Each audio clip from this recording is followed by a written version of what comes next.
오늘도 이 새벽에 하나님의 은혜가 가득하길 예수님의 이름으로 축복합니다. 오늘 사사기 16장의 본문은 우리가 너무나도 잘 알고 많이 들어온 이야기입니다. 영어로 제작될 정도로 굉장히 유명한 내용인데요. 바로 삼손과 들릴라에 관한 이야기입니다. 삼손이 들릴라로 인해서 겪는 일들에 대해서 말씀하고 있습니다. 삼손은 힘이 센 사사였습니다. 그는 사사로서 먼저 하나님을 우선순위로 두고 그 뜻을 따라서 행해야 하는 사람입니다. 그러나 사사기의 말씀을 잘 보면 삼손은 자신이 원하는 대로 살았다는 것을 알 수가 있습니다. 그런데 그런 삼손을 통해서 블레셋 사람들을 벌하거나 또 이스라엘을 구원하기 위해서 하나님께서는 또 그를 쓰셨습니다. 삼손은 사사입니다. 그리고 나실인으로서 세움을 받았습니다. 그러나 삼손은 사사와 나실인으로 세워진 자신을 생각하기보다는 자신이 사랑하게 된 드릴라라는 여인을 더 마음에 두고 있었습니다. 그리고 여자로 인해서 사사와 나실인으로서의 삶을 둔하게 지나게 됩니다. 이렇게 볼 때 삼손의 마음이 둔하게 된 원인이 사랑하는 여인 때문이었다고 할 수가 있는데요. 그렇게 한다면 오늘 우리들에게 있어서도 또 우리의 마음을 둔하게 하고 있는 것이 무엇인지를 생각해 볼 수가 있습니다. 오늘 본문 1절 말씀입니다. 1절 말씀 보겠습니다. 삼손이 가사에 가서 거기서 한 기생을 보고 그에게로 들어갔더니 삼손은 이 일로 인해서 가사에서 위기를 당하게 됩니다. 그러나 힘 있는 삼손은 그 위기를 벗어나게 됩니다. 그리고 4절에서 삼손이 다시 들릴라라는 여인을 사랑하게 되었다고 말합니다. 이것을 보면 우리는 무엇을 생각할 수가 있습니까? 삼손이 여자를 무척이나 밝히는 사람이었다는 생각이 들지 않습니까? 그리고 여자 때문에 삼손이 망했다는 생각이 들지 않습니까? 물론 삼손이 여자 때문에 망했다고 말할 수 있습니다. 그것은 그의 연약함이었습니다.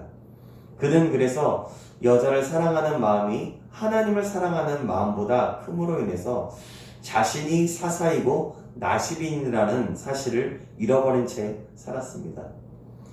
삼손은 들릴라라는 여인을 사랑하게 되었습니다.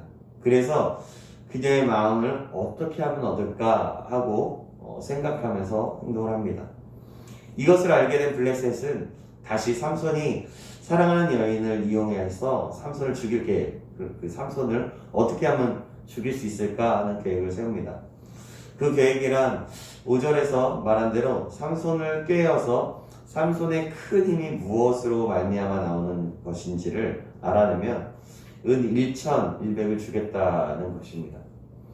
엄청난 돈을 주겠다는 제의를 받게 된 드릴라는 그 제의를 받으면서 삼손의 힘의 근원이 무엇인지를 묻게 됩니다.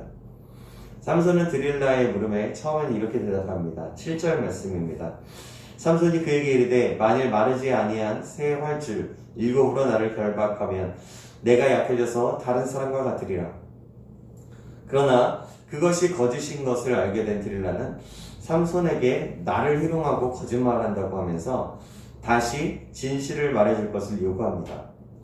삼손은 두 번째 답에서 쓰지 아니하는 새 줄로 묶으면 된다고 답하고 또다시 그것이 거짓인 줄을 알게 된 드릴라는 다시 삼손에게 세 번째 어떻게 하면 당신을 결박할 수 있는지를 말해달라고 요구합니다.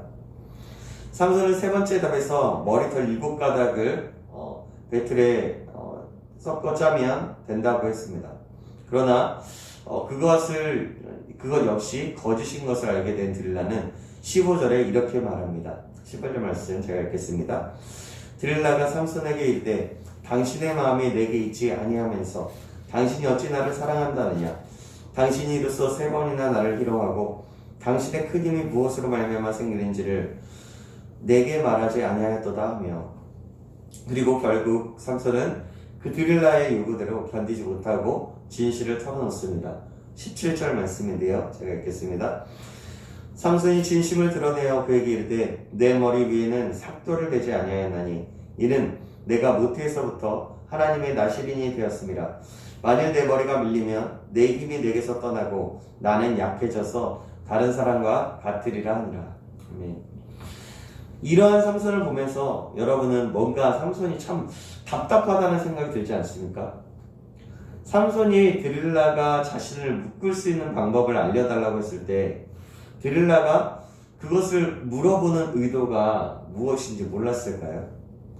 더군다나 삼손이 거짓으로 방법을 가르쳐줄 때마다 드릴라는 그것을 실제로 시행했습니다. 블레셋 사람들을 매복시키면서요. 근데 이런 모습을 볼 때 삼손이 과연 몰랐을까요? 드릴라의 의도에 대해서 전혀 의심을 하지 않았을까요? 하긴 드릴라의 의도를 알았든 몰랐든 상황은 같았을 것입니다. 왜냐하면 삼손은 어쨌든 자신이 사랑하는 여인의 마음에 들기 위해서 노력하고 있었기 때문입니다. 어떻게 하면 그 마음에 들 수 있을까 했던 것이죠. 이것이 삼손의 마음이 둔해지고 하나님을 생각하지 못하게 만들었던 것입니다. 여자를 사랑해서 하나님의 생각은 전혀 하지 않고 마음이 둔해져서 또한 자신이 원하는 대로, 자신이 생각하는 대로 그 여자를 위해서 행동했던 것입니다. 17절에 삼손의 답을 보면 삼손은 자신이 나실인이라는 것에 대해서 잊지 않고 있었다는 것을 알 수가 있습니다. 그러나 문제는 나실인이라는 그 사실이 삼손으로 하여금 드릴라의 요구를 이기는 능력으로 나타내지 못했다는 겁니다. 이 장면을 보면서 우리는 우리의 신앙의 문제점을 한번 점검해 볼 수가 있습니다. 저와 여러분은 하나님을 믿는 자들입니다. 하나님의 아들이라고, 하나님의 딸이라고 스스럼 없이 말하는 사람들입니다. 하지만 과연 성도라고 하는 이 사실이 하나님의 아들이라고 하는, 하나님의 자녀라고 하는 엄청난 그 신분이 과연 우리의 삶에서 능력으로 나타나고 있는가 질문해 볼 수가 있습니다. 믿음은 말이 아니라 삶입니다.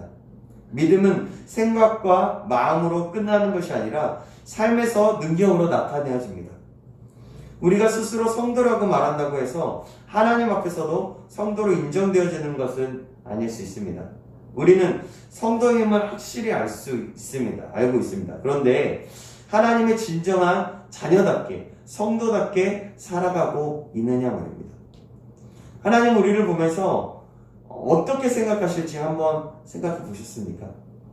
중요한 것은 하나님이 참다운 하나님의 성도로 여기시는가 하는 것입니다. 하나님께서 저와 여러분을 하나님의 백성으로 여기시는 것이 중요하다라는 것입니다. 20절을 보면 이런 말씀이 있습니다. 20절 말씀 제가 읽겠습니다.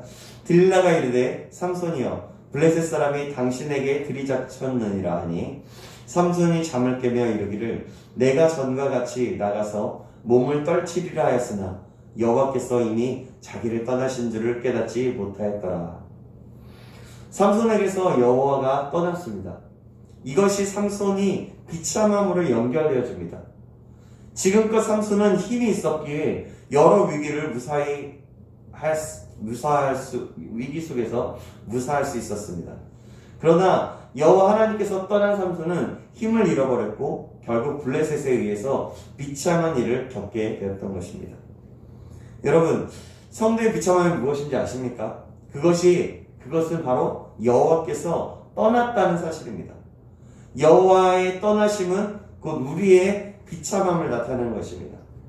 그렇다고 해서 여호와께서 우리를 떠날까 염려하고 살아라 하는 것이 아닙니다.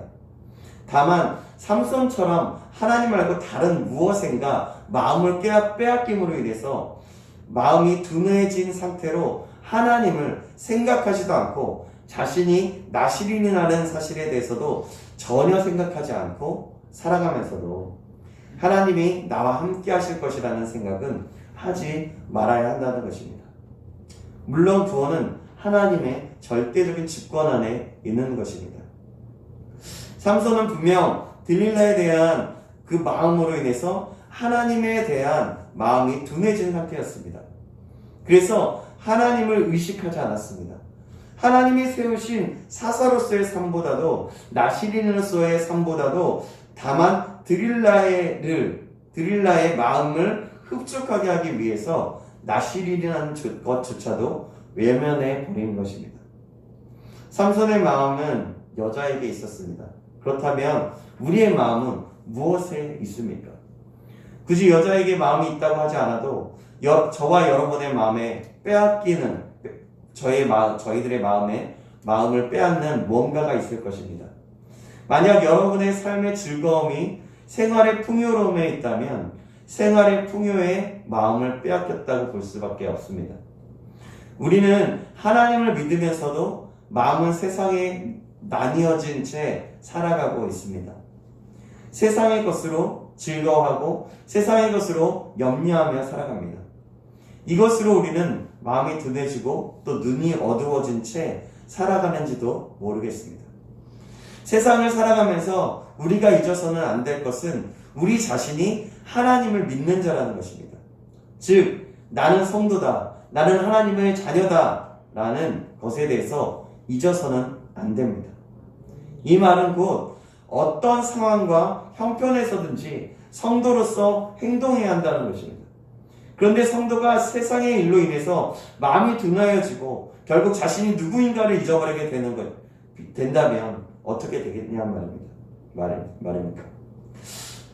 단지 주어진 상황에서 자신의 즐거움을 지키고 또 자신이 사랑하는 것을 놓치지 않기 위해서 행동하게 되어질 수밖에 없지 않겠습니까? 나에게 조금이라도 이익이 되고 내가 좋아하는 것이 있다면 그것을 선택하고 맙니다. 하나님에 대한 마음이 둔해진 삼손은 앞서 말한 대로 나실인으로서 어떻게 행동해야 하는가를 잊어버렸습니다. 나실인으로서 머리카락에 삭도를 대지 않겠다는 것은 하나님과의 약속입니다. 그러나 삼손은 하나님과의 약속을 생각하기보다는 들릴라의 마음을 달래주는 것에 더 급급했던 것입니다.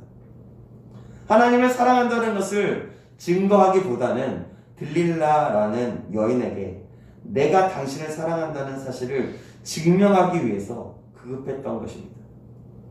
삼손의 모습은 오늘 우리들의 모습과 대단히 비슷합니다.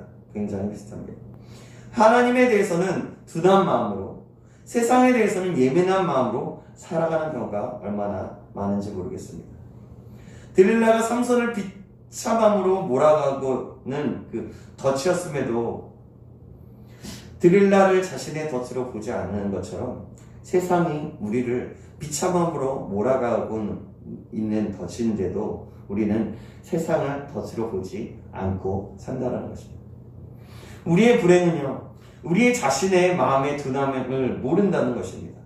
오히려 하나님에 대해서 둔한 마음으로 살아가는 것에 대한 고민도 갈등도 없는 것이 우리의 불행일 것입니다.